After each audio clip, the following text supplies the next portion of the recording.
morning, everyone, and it's great to see such a large group of people here at very short notice, so thank you for coming along. I'm Brian Loughnane, the Chairman of the Menzies Research Centre, and the Menzies Research Centre is honoured that Australia's alternate Prime Minister, Peter Dutton, is here to speak to us today.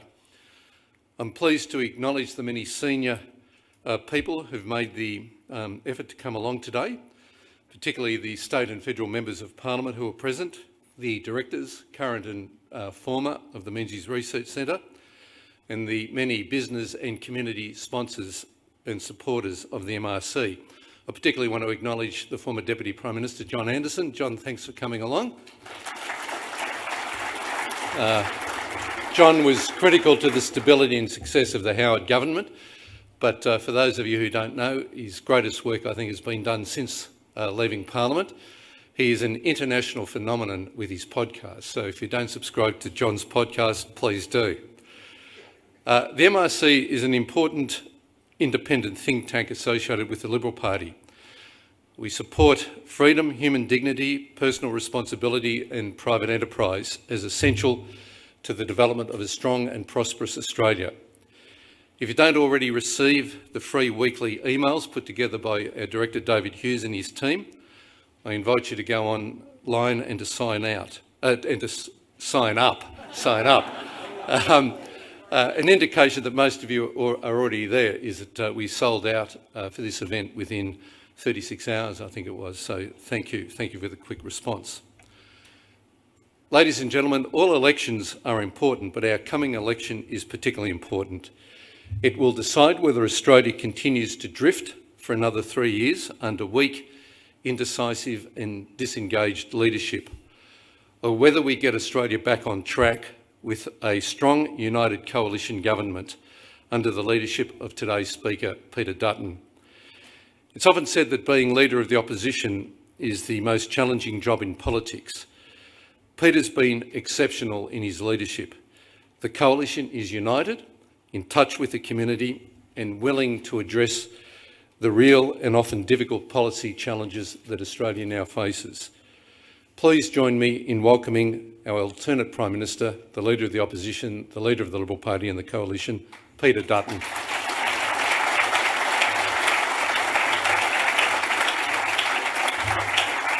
Brian, thank you very much. Ladies and gentlemen, it's a great pleasure to be here with you today. Thank you for being here. Thank you, very importantly, for your support of Menzies. It's an incredible opportunity to talk about some of the priorities that I see for our country. But before I do that, I do want to say thank you, Brian, to you and to David Hughes for your leadership at the Menzies Research Centre, the work that you've done in reinvigorating the organisation, the connections that you've made with the business community.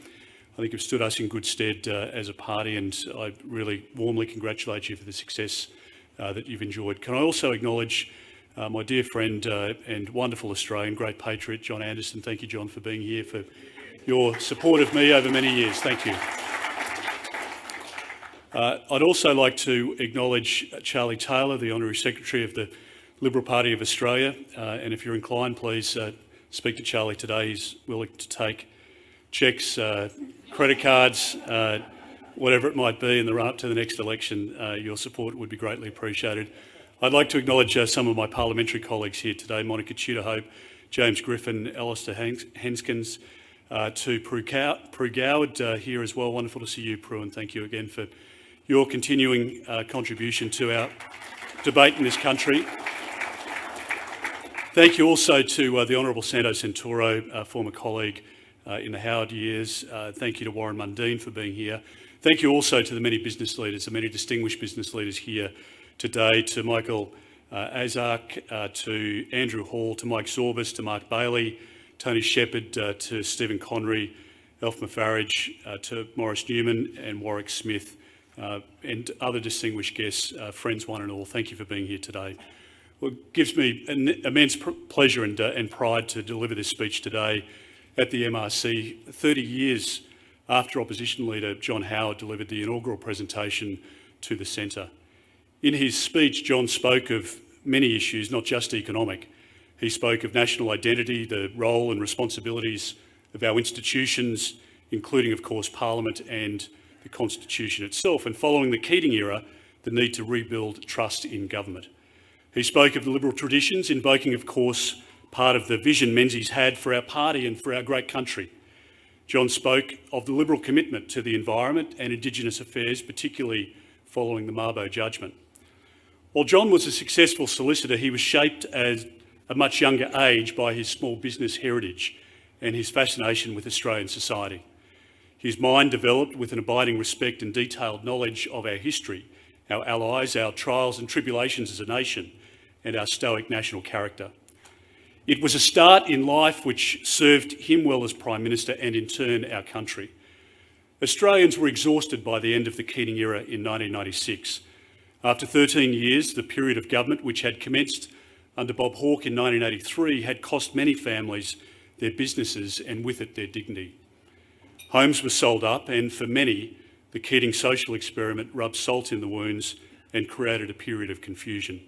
Confusion because people saw their Prime Minister estranged from and in many debates at odds with their own priorities and their worldview, and so it is today.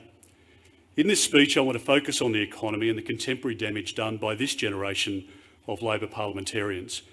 In a short parliamentary term of only 3 years, of course, every day matters. And yet the Prime Minister used the first 16 months of this term obsessed with the voice, completely distracted and disinterested in the economic settings needed to inoculate against obvious domestic and international inflationary pressures. The Voice is an interesting study and gives an insight into the priorities and the approach of Prime Minister Albanese, which have pervaded his approach to governing in many areas of public policy and endeavour, including national security policy.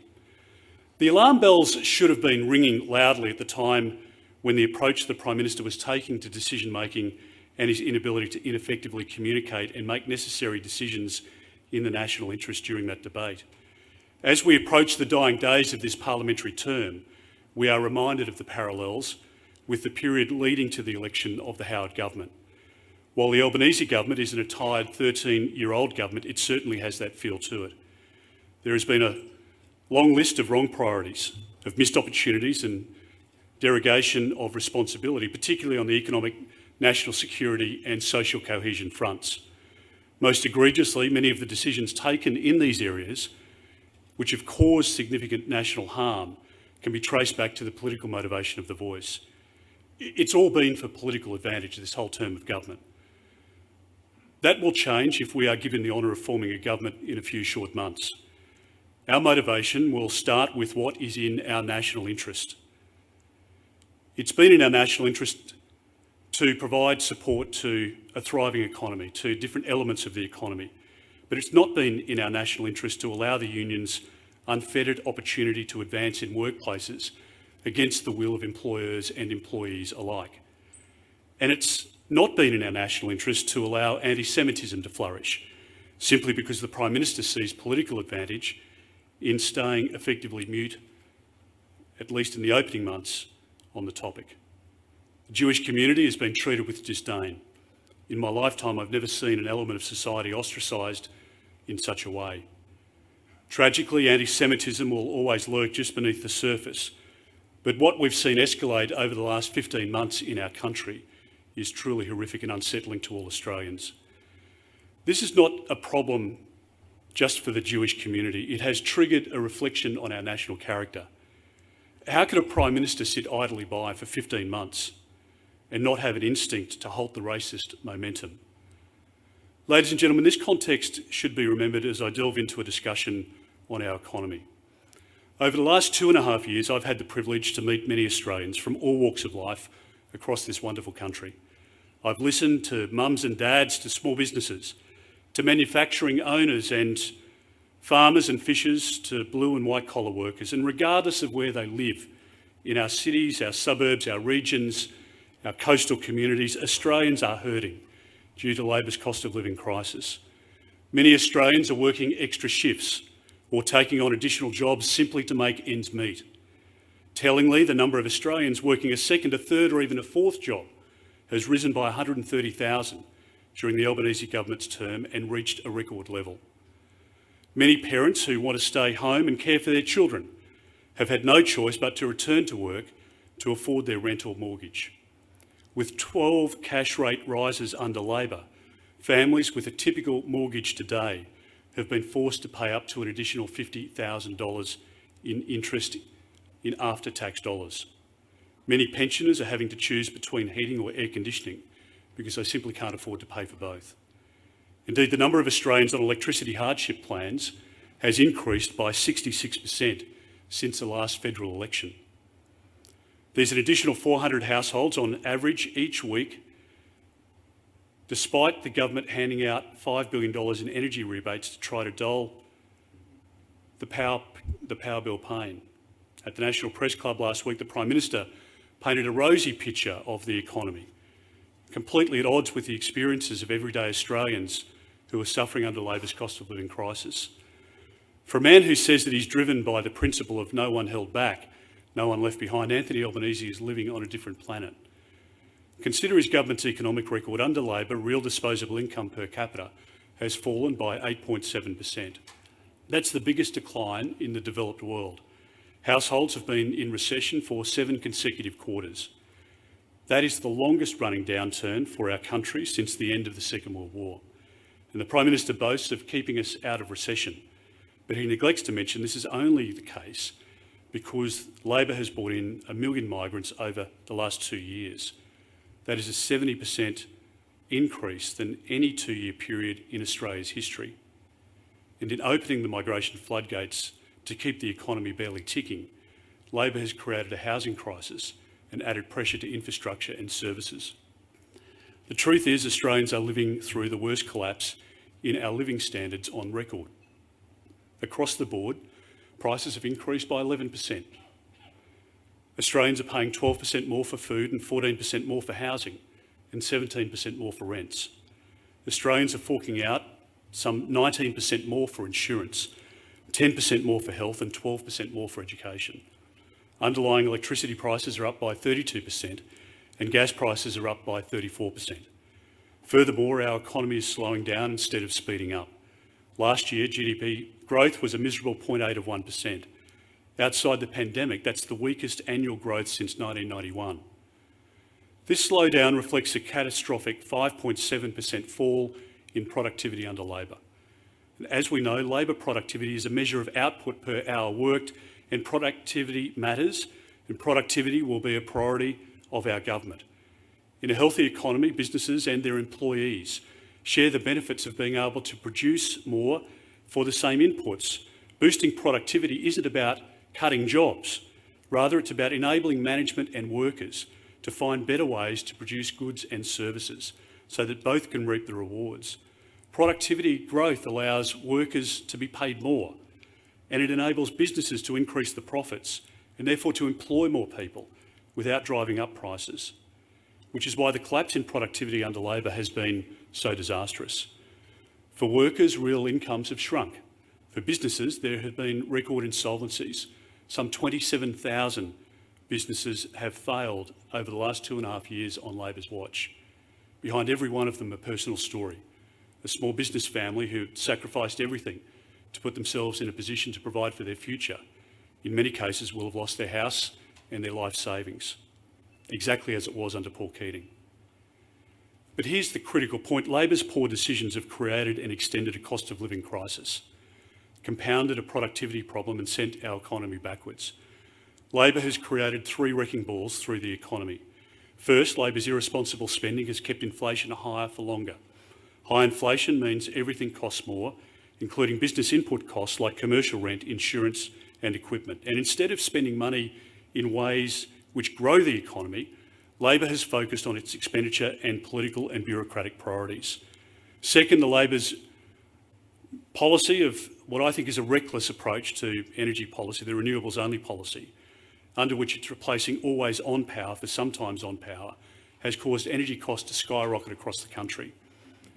Thanks to this energy policy train wreck, Australians are paying some of the highest electricity and gas prices in the world. And high energy costs have been running a business has just become more expensive and less competitive, particularly against competitor nations. Accordingly, every product and service costs more for consumers and businesses are going insolvent at a record and accelerating rate. And third, Labor's heavy hand of intervention and addiction to red and green tape. Typical of big government, it's suffocating businesses both big and small right across the economy.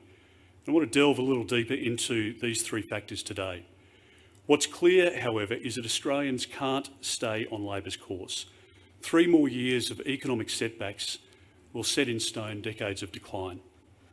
Our country urgently needs a government which revives responsible economic management and restores common sense economic policy in a way that only a coalition government can do. And that's exactly what a Dutton coalition will do after the election. Today, I want to flesh out 2 of our key economic goals: busting inflation and boosting growth. Ladies and gentlemen, government may not like the decisions of the Reserve Bank of Australia, but as the independent central bank responsible for monetary policy, the RBA is an institution whose advice government should listen to.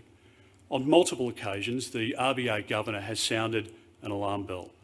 Michelle Bullock has said that Australia has a homegrown inflation problem, with a big driver being rapid and unrestrained government growth in spending, and her warnings have fallen on deaf ears.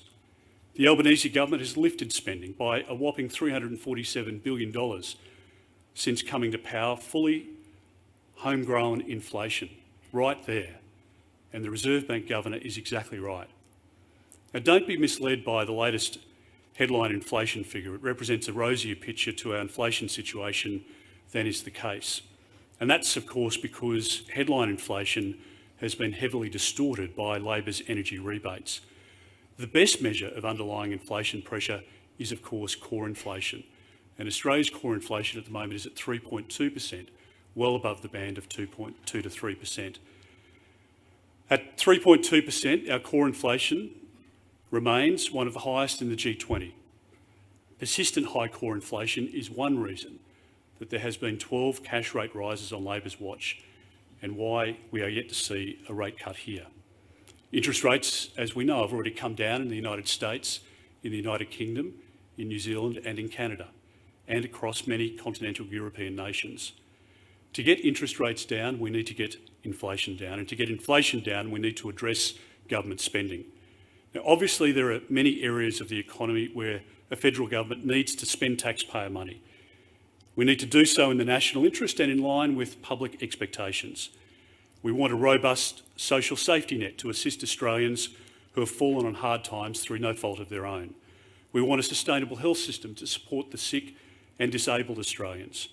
We want a well-equipped military and secure borders, because keeping our country safe in an uncertain century should be the first duty of any government. And we want to upgrade old and build new infrastructure, which is critical for urban and regional development. These are just some of the core areas where responsible governments spend taxpayers' money for the greater good. And despite all the scare campaigns that you'll hear from Labor over the course of this coming election campaign, a coalition government will continue to invest, of course, in these core areas. But there are also inflationary, ineffectual and imprudent ways to spend taxpayers' money.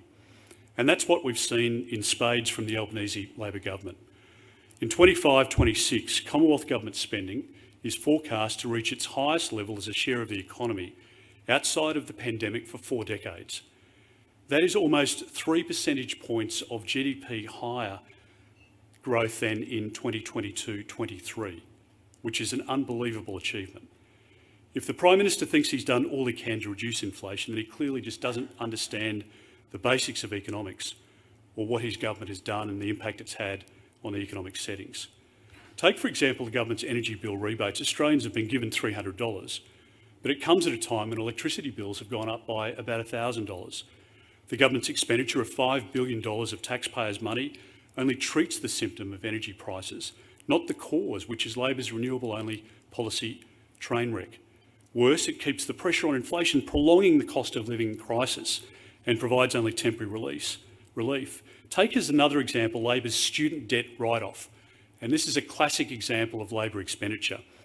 Every Australian household will have to pay around $1,500 to reduce HECS debt for 3 million students. But why should lower income, non-graduate earners be asked to subsidise students who are already quite often earning higher incomes? or are likely to after their graduation. Labor's attempt to pork barrel the youth vote will cost taxpayers $16 billion, adding to inflation over that time, so households will pay more for their mortgages as a result. The Albanese government's also using billions of dollars, literally, to subsidise uncommercial projects like green hydrogen, which private investors are now walking away from. And most egregiously, Labor is hiring an extra 36,000 public servants in Canberra at a cost of $6 billion a year. I've not met an Australian across the country, I was in Alice Springs over the last couple of days, who can tell me that their lives are better off because the government's employed 36,000 public servants in Canberra. I have met people, I might say, who say that their lives are worse off because of the extra bureaucratic red tape that comes with the employment of 36,000 more public servants. Now, positions have been advertised that include those required for cultural diversity and inclusion advisor positions, change managers, and internal communication specialists. But such positions, as I say, do nothing to improve the lives of everyday Australians. They're certainly not frontline service roles that can make a difference to people's lives. Labor says that it's created 1.1 million jobs, but it's a hollow and deceptive claim because in the past year, 7 out of every 10 jobs has effectively been a taxpayer-funded job. And that is a completely unsustainable economic situation. And again, it's a repeat of history as John Howard discovered when he came to office in 1996. The CPSU wields so much power, it's obliged the government to employ all these additional public servants. The Rudd-Gillard Labor government increased the number of public servants, excluding military and reserves, by 12,000 in just under 6 years. But in contrast, the previous coalition government reduced public servant numbers by 7,000 over 9 years. Now, the Albanese government has increased them by a staggering 36,000 in just 3 years, and they've just started. There's a correlation between the periods of the most significant economic growth and productivity gain in our country, usually under coalition governments, and an efficient public service. Whereas when the public service becomes bloated and inefficient, as Labor has done in Victoria over the last decade, the economy is brought to its knees. And with exceptional growth in the Canberra public service under Labor, we're drawing workers in a tight labour market from the most productive parts of the economy into parts which are less productive. And all too often, those roles, as I say, add to cost and reduce productivity. If there's a standout example of Labor's indulgent spending, it's the almost $500 million it wasted on the Voice referendum, which only sought to divide our nation. I pay tribute to Warren Mundine, who's here today, and my wonderful colleague Jacinta Price as well. As part of the changes, I recently announced to the Coalition's ministry, as you'd be aware, I've appointed Jacinta Price to the new role of Shadow Minister for Government Efficiency. Should we win the election, Jacinta's new role will fall within the Prime Minister and Cabinet portfolio to coordinate a reduction of inefficient spending across government. My economic team's objectives are clear. We will cut wasteful spending, stop inflationary spending and restore prudent spending. Our government will scale back the Canberra public service in a responsible way. I was very well served by the public service as a minister in various portfolios, including in the Defence Department. But for a bureaucracy to work to the benefit of Australian taxpayers, it must be efficient. We will protect frontline positions in the defence, national security and intelligence space.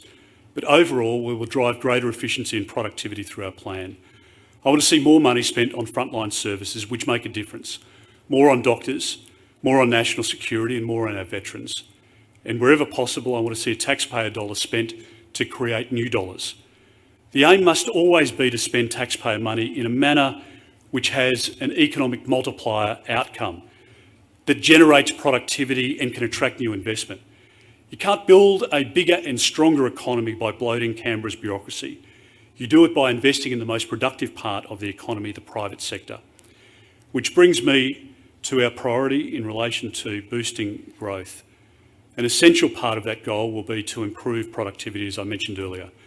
To boost growth, the top priority will be to remove regulation and curtail Canberra's centralised interference.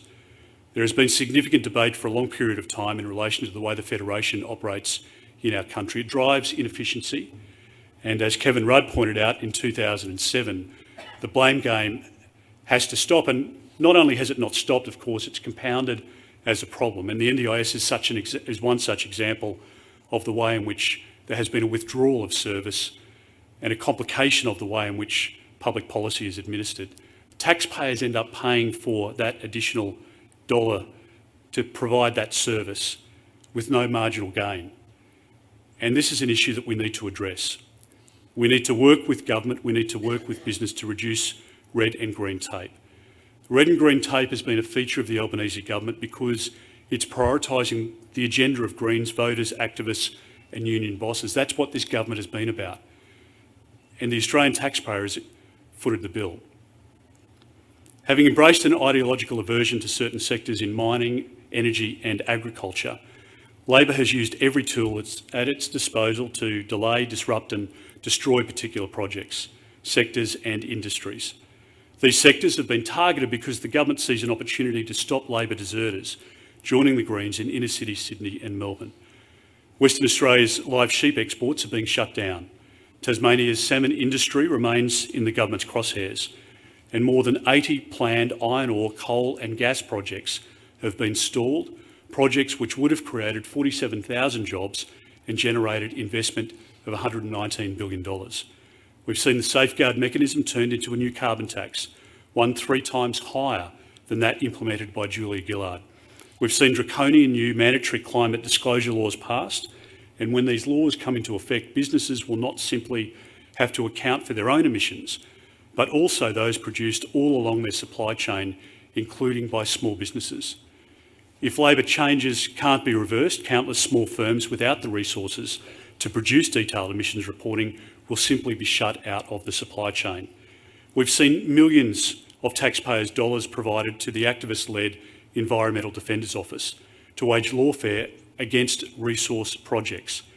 In a duplicitous way, the Prime Minister has told a Western Australian audience that his government's in favour of mining, but his government's funding of the EDO is another example of Labor saying to an East Coast audience that they're actually on their side. And we've seen Tanya Plibersek stymie projects across the country using environmental laws, again for political outcomes, putting our national interest at risk.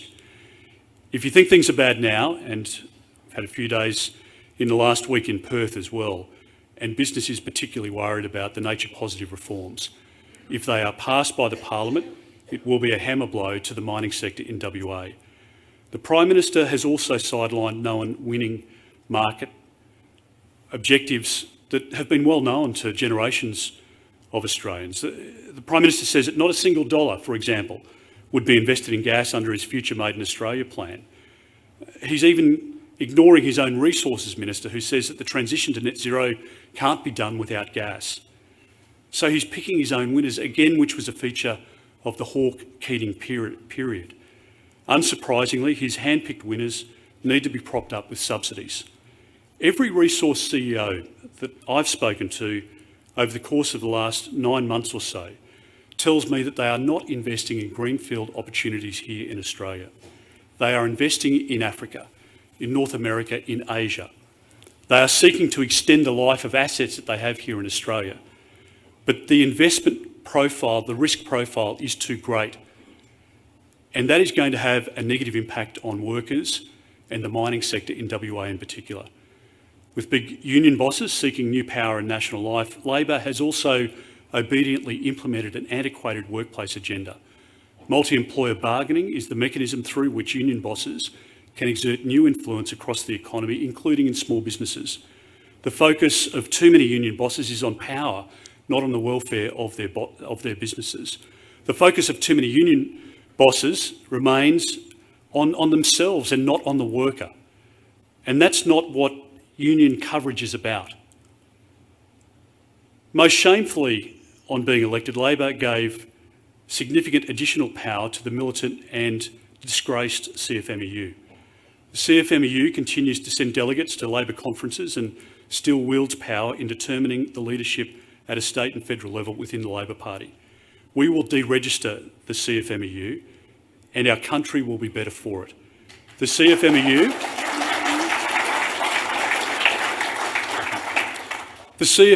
is essentially a modern-day mafia operation which has contributed to construction cost escalation and poor work practices, where productivity now on CFMEU sites is down to just over 2 days a week. Wherever a CFMEU flag flies, the corrupt and criminally infiltrated union hikes the cost of projects it controls by at least 30%.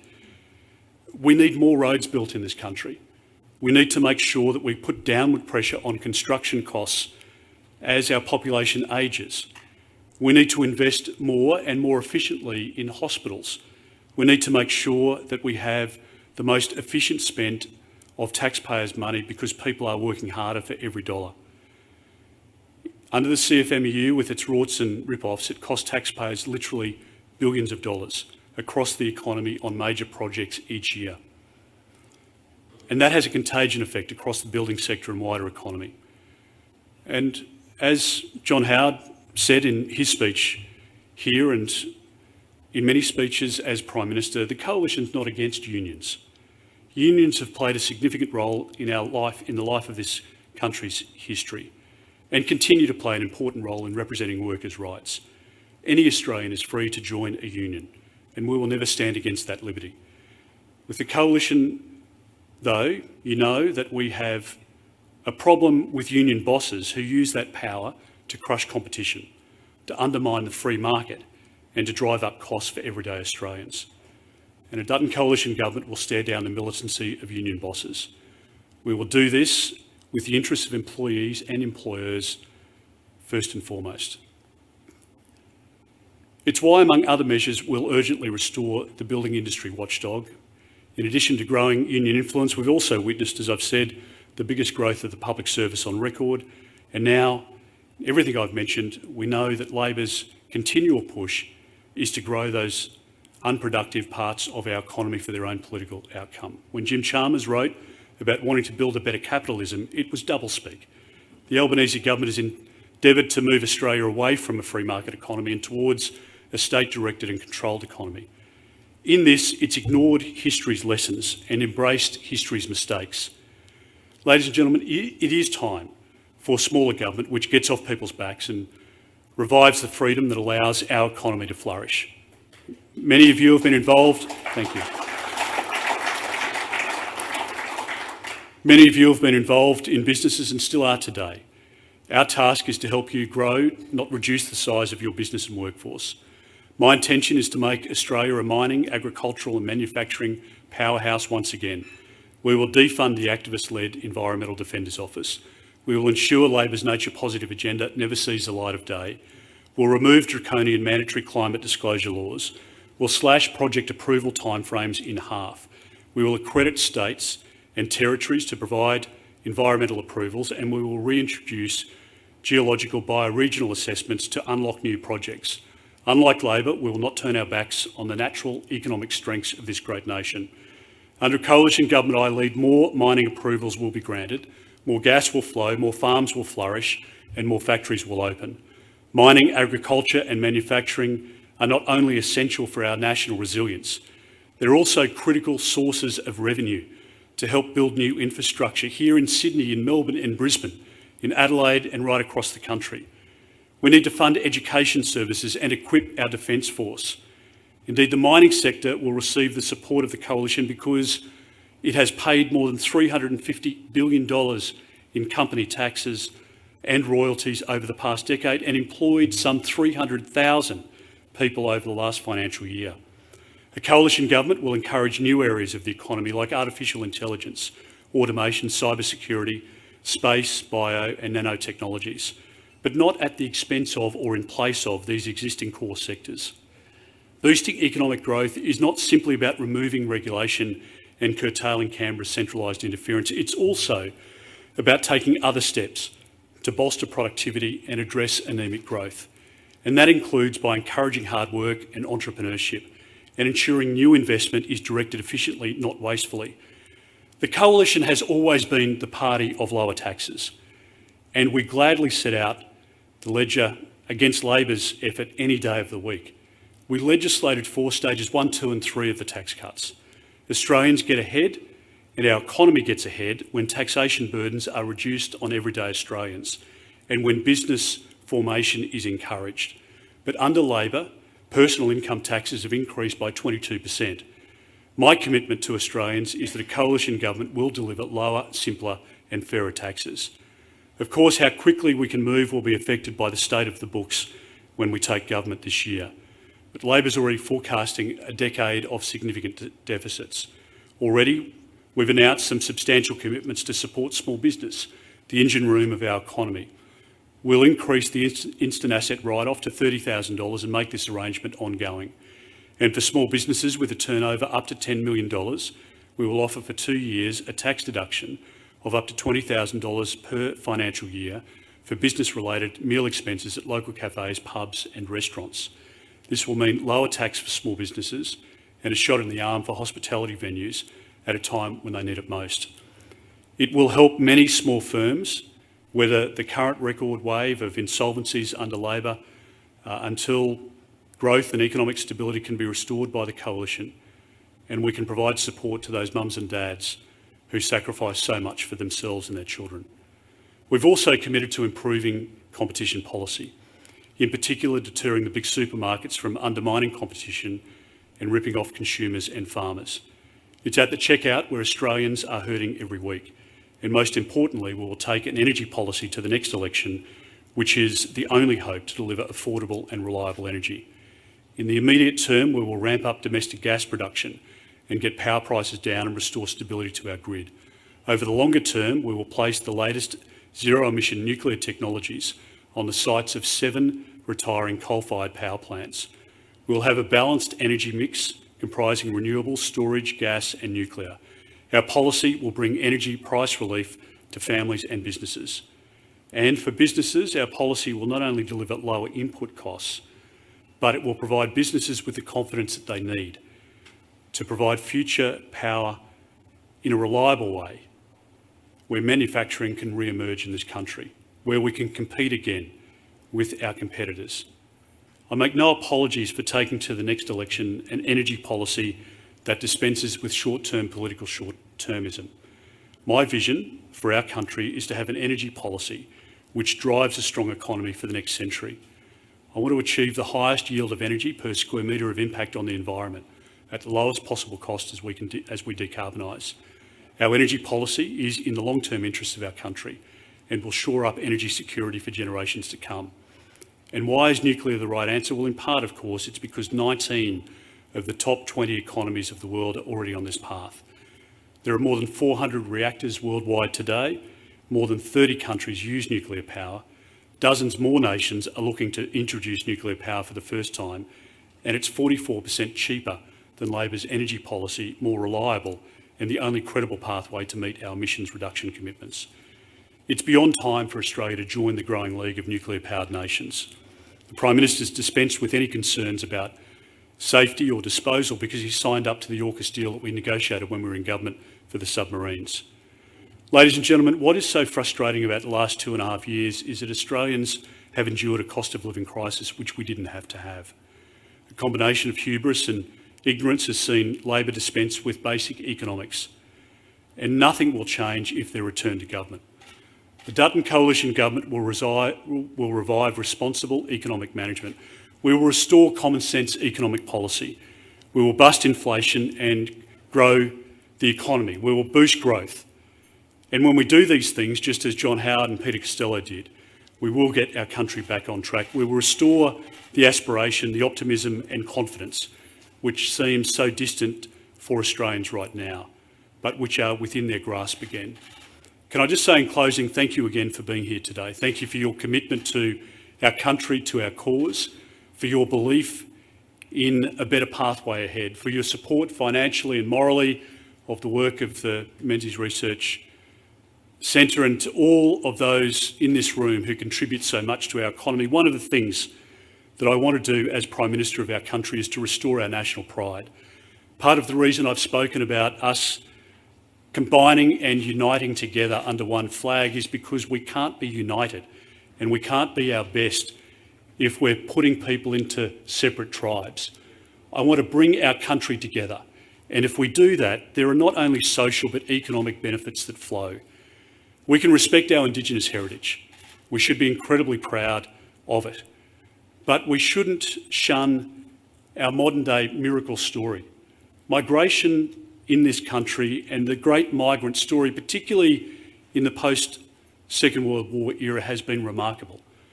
Small business has thrived in this country because of the efforts of people who have come from Europe, from Asia, from across the globe. People have contributed in a way that their children and grandchildren have benefited from, our country has benefited from, and their grandparents, their own grandparents, could never have imagined the success that we've enjoyed in this country. And by harnessing that entrepreneurial spirit, and where it exists across the economy otherwise, we have the ability to turn this country around. We have the ability to get our country back on track. And that is exactly our intention as we march toward the next election. And with your support, we can achieve success, and the best days for this wonderful country, for the best country on earth, will be ahead of us. Thank you very much.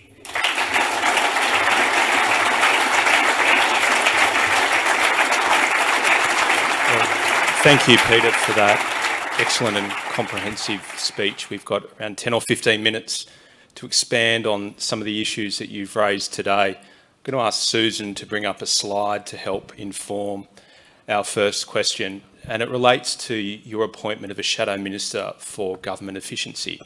Now, this slide you won't be able to comprehend, and that's exactly the point. The first column there are the sectors of the Australian economy.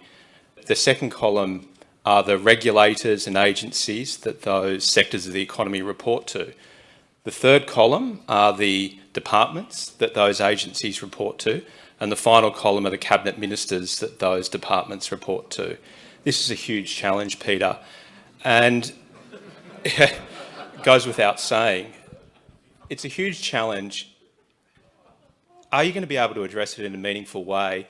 Because it's not just about wasted money, it's about businesses that have to grapple with these lines of reporting and excessive regulation. Well, David, this makes Noodle Nation look like a picnic. Barry would be very proud of that graph up there. To answer your question, there's no doubt in my mind, given the experience, the collective experience that we have on our front bench, on our back bench, that we are prepared for government and the many tasks that are ahead of us. This is one, a very significant one, and the self-interest is entrenched, and it's difficult to undo some of the long-term trends within the Canberra Public Service. But given proper direction and given leadership, the public service can change course. And as I mentioned in my speech, I was well served by the public servants and had a very good relationship with them, but it is a more complicated mess than it's ever been. And I think in an environment where Australians are working harder for longer, they have a reasonable expectation that their tax dollars are spent efficiently, which is a core belief of our party. And I think by putting Jacinta Price in there, who has a practical, down-to-earth approach, understands the realities, particularly within the Indigenous policy space, but well beyond that, I think she will do an exceptional job. But the broader economics team that we have with Angus Taylor and with Jane Hume and Luke Houth and others, this will be a number one priority for us, and to drive that efficiency and to reduce some of the complication that comes with three levels of government. I touched on it just very briefly, but there's an enormous body of work for our country to do to make sure that the duplication, the triplication of processes doesn't survive. We have to have efficiency in the system, and now is an opportunity for us to strike. Thanks, Peter. We stand ready to help you on this very important task if you're successful. And great appointment. I'm sure everyone would agree with Jacinta Price in that portfolio. You touched on education and whether we've got the balance right. We saw an announcement from the Labor government last year of subsidies for university students to deal with their debt. Of course, university students are struggling, but a lot of other segments of society are struggling. Even before that announcement, we were spending $53 billion a year on education in Australia, and greater spending hasn't necessarily correlated with better results for graduates and for all those in training. We've seen more university graduates than ever, but that's correlated with a decline in labour productivity growth, which has halved over the last decade. And we've got skill shortages in other areas not requiring a university degree. And we've got a shortage of tradies. Last year, I think we lost 27,000 tradies across the economy. Labor's putting a lot of emphasis. They want to see 55% of the population with university degrees. As a society, are we putting too much emphasis on university education at the expense of trade and vocational education? And do you support Labor's target of 55% of the population having university degrees? Well, no, I don't, is the short answer to the last part of the question. I think there's an enormous opportunity, as John Howard did in government, to promote trades and to invest into an area that is incredibly productive for our society. If you look at the demographic shift in the tradie workforce, it's obviously ageing, and people are being drawn from that part of the economy and many others into areas like the NDIS, where we now have about 400,000 workers, obviously into the public service as well. And the question is, how can we incentivise, how can we make a trade a realistic option for many more young Australians? So we're very passionate about it. I think the Australian trade colleges established in the Howard years were successful, and when you look at the number of school-based apprentices in Australia compared to, say, in Germany, the disparity is striking, and we should be, as John Howard did, rightly continued through the course of his prime ministership, talking about the validity and the equality. We encourage people to pursue whatever their dream is and wherever their skill set might be best deployed, and it's a choice ultimately for individuals as to what vocation pathway they take. But if we're telling young people and indoctrinating young people at school that there's an illegitimate pathway in taking up a trade, then that needs to be quashed. And the Labor Party's approach to TAFE, which is to provide free TAFE, when you look at the completion rates, they're down significantly. And really that is a play to try and provide support to a unionised workforce. So it's an internal political play to try and please one of the stakeholder unions, more so than it is trying to get people through a trade to then become an electrician or a carpenter or whatever it might be. So it will be a deliberate body of work, and there's a lot of policy work that we've already done in this space, and we'll make announcements about that in due course. Well, thank you for articulating that approach, which I think we all support. One of the most topical issues this week, in addition to anti-Semitism, which you touched on, has been interest rates, with the inflation figures out earlier. I'm not going to ask you whether you anticipate a rate cut, because you've stressed the independence of the Reserve Bank, which is the right approach. If there was to be a rate cut at the next meeting of the RBA and the Labor government seeks to celebrate that decision, how do you think the Australian public will react? One of the points I think that we've tried to really labour over the course of the last few months has been, and I think that this is just a reflection of our discussions with average Australians as we've moved around. It's not just the mortgage repayments that have increased dramatically. So somebody on a $500,000 mortgage, after 12 interest rate rises, is paying about $1,800 a month more in that mortgage. A 25-point reduction in rates will see relief of about $80. So I would welcome a reduction in interest rates if that's what the Reserve Bank Governor sees fit to do, and the Reserve Bank Governor will look at obviously all of the relevant economic settings and make her decision independently, as she should. She shouldn't be bullied by the Treasurer, and her independence and the stoic way I think that she's conducted herself is praiseworthy. Because if inflation is not contained, then we'll get a 25-point reduction and we'll get a spike subsequently to it. So it needs to be contained. My point is that it's not just the mortgage repayment that is causing significant grief at the moment. It's the double-digit growth, the figures I gave before on food, on electricity, on gas, groceries, and it goes on and on and on. And for a lot of families, yes, they want relief in their interest rates, and we welcome that, but the energy policy, the other economic decisions that have been made continue to put beyond reach a happy life for many Australians. And that's why people increasingly believe that the country's heading in the wrong direction under this Prime Minister. And so, ultimately it will be a decision, as you say, for the Reserve Bank. Notice in your language, Peter, you're steering away from the definitive commitments that Labor made and Anthony Albanese made before the last election. You know, you will be $275 better off under us. You will have cheaper mortgages under us. Do you think that was irresponsible from Labor to be so strident, and, you know, families listening to those commitments and making decisions in their own family budgets on the basis of that? Do you see that as irresponsible, and do you think this current campaign that we're about to approach as well will see less of that from you on the other side as a result? Well, I'd be very surprised if the Prime Minister goes into the election promising for the 98th time that power prices will come down by $275. The most remarkable thing about that commitment in terms of my response to it is that the indignant nature with which the Prime Minister responds to questions about why he hasn't lived up to those promises. And the excuses have changed over the course of this term. It was because of, you know, global settings. It was because of Russia's incursion into Ukraine, and then it became the problem of Israel and the Gaza situation, and it's been everyone else's fault but the Prime Minister's. And part of the problem, I think, as to why people believe the Prime Minister's out of his depth is that he doesn't have the ability to own up to the mistakes that he's made. And if he's out there, as you say, in relation to interest rates or energy policy, telling people that they should be grateful and things have never been better and there's, you know, blue sky ahead, I just don't think people are going to buy that. And I think the level of cynicism toward the government is a product of their own making. And I'd be very surprised if, I'd be very surprised, frankly, if Chris Bowen makes an appearance during the election campaign, let alone commits to $275 price reductions. I think Nick Cater enjoyed that response there, Peter.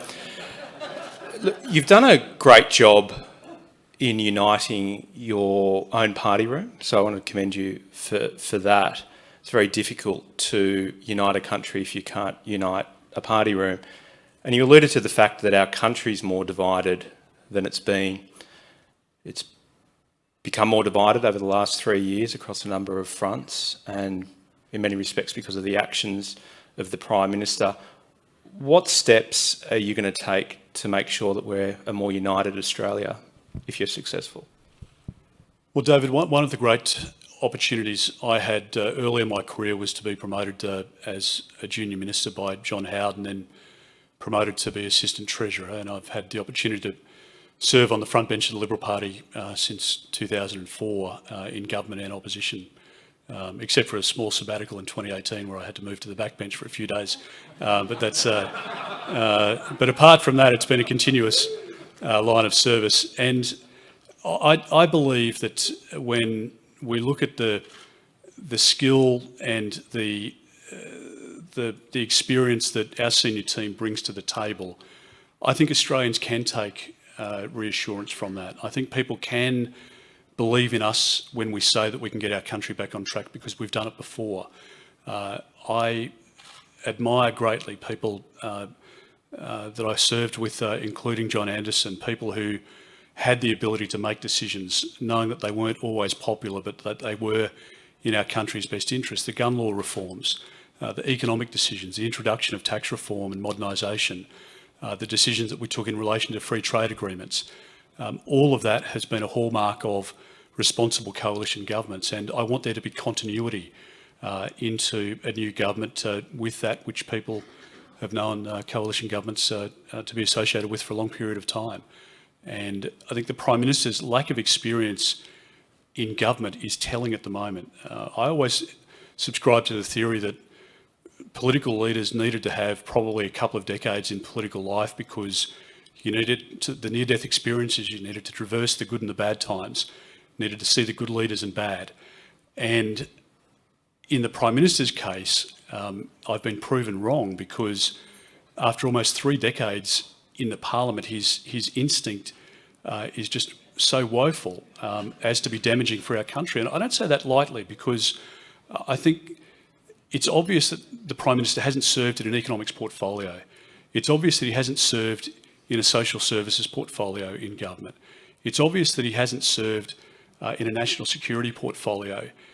His instincts are all wrong on these matters, which are the most tangible matters in this age for our country. And that's why I think the stability that we've offered in opposition, makes us look like a credible alternative, but it's also allowed us every day to keep the pressure on a government that was going to make the wrong decision. But sometimes in government you want some breathing space where for a week the opposition can be the focus, and their missteps are on the front page of the paper, and the leaks and the leadership positioning and the rest of it. And it allows the government to reset and to recalibrate. We haven't allowed any of that over the course of this term, and it's put pressure on a bad Prime Minister, and ultimately I think they've really failed the Australian people.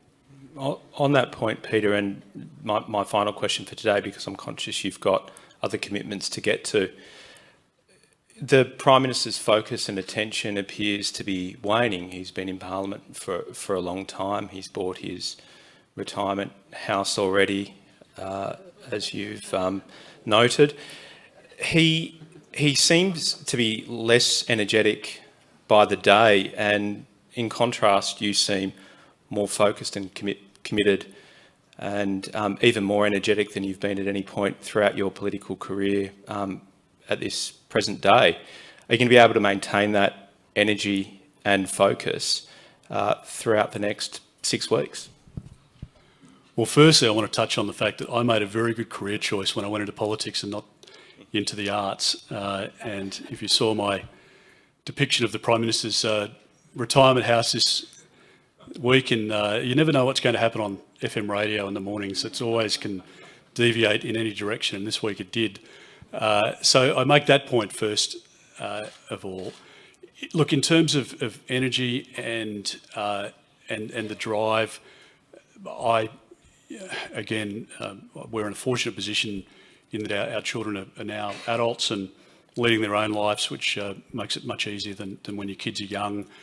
Kirilee's incredibly supportive, always has been, of the career decisions that I've taken, and is a wonderful, partner in this endeavour, in this vocation. I have an incredible staff body around me. I've always taken pride in, and if I have one skill, it is that I can pick good people to join my staff, and we've got an amazing chief of staff that.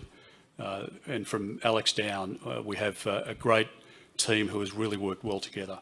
And we get that feedback from the stakeholders, from our shadow ministers, and that has been part of the glue that's kept us together. And I will be forever grateful for their assistance and their guidance. At a personal level, I feel more invigorated than ever, and the pathway is clear to me. I believe that we can win majority government after the election. I believe that we can make the decisions that are necessary to rein in the wasteful spending and make sure that we invest in the services that will make a difference for Australians and help people get through a very difficult period. It is going to be a difficult decade for our country, and I think we need strong leadership, which the Prime Minister is not able to provide. And over the course of the coming election period, I think we'll be able to demonstrate to people not just the energy and the invigoration that we have, but also that we have a definite plan to get our country back on track. And I'm totally focused on that. And every day, every moment is dedicated to that outcome. And it has been from day one. I've told our colleagues in the very first party room meeting, when people believed we had no hope whatsoever, that we would win the next election, and win it we will. Thank you, Peter.